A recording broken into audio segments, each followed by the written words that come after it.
যে দেলোয়ার হোসেন সাঈদীর বিরুদ্ধে সেও একটা চক্রান্তের সাথে জড়িত হইয়া টাইনু বলে সাক্ষী দিয়েছে।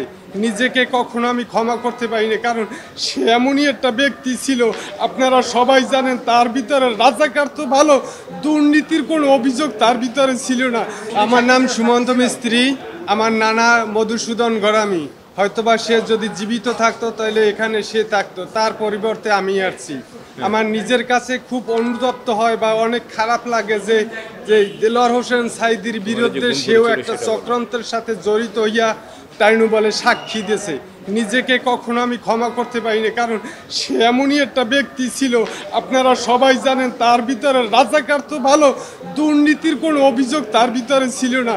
কিন্তু এই যে আওয়ামী লীগ সরকার বা প্রধানমন্ত্রীর চক্রান্তে সে একজন রাজাকার হয়েছে, সে দীর্ঘদিন জেলখানায় কাটাইছে। ইলেকট্রা এয়ার কন্ডিশনার কম বিদ্যুৎ খরচে দেবে অধিক শীতলতা আর সেভিংসও হয়ে যাবে তাই। এবং মৃত্যুর আগ পর্যন্ত সে জেলখানায় ছিল, সেজন্য নিজেরে ক্ষমা করতে না পারি আমি এইখানে এসে আপনাদের সবাইরে জানাইতেছি, এবং মিডিয়ারে জানাইলে দেশবাসী জানবে, সেই জন্যই আমার এখানে আসা। আমি আমার প্রধান বিচারক বা সবার কাছে আমি বিশেষ অনুরোধ করতেছি যে এই হুজুরের যে শাস্তির এই ইতে যারা জড়িত আছে সবার যেন শাস্তি হয়।